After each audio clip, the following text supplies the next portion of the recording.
আমি বানাবো ট্যাংরা মাছের তেল ঝাল। তেল গরম হয়ে গেছে, কালো জিরে ফোড়ন দিলাম,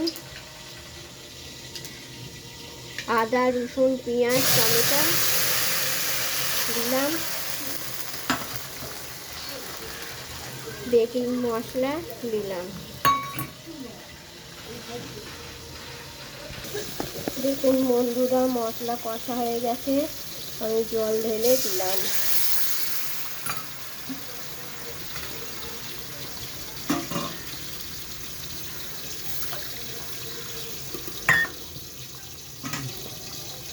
ভাজা মাছ আগে থেকে ভেজেছিলাম, সেটা দিয়ে দিলাম।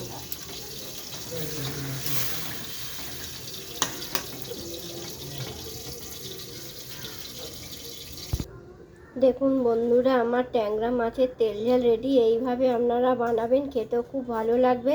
যদি ভিডিওটা ভালো লাগে, লাইক সাবস্ক্রাইব করে দেবেন।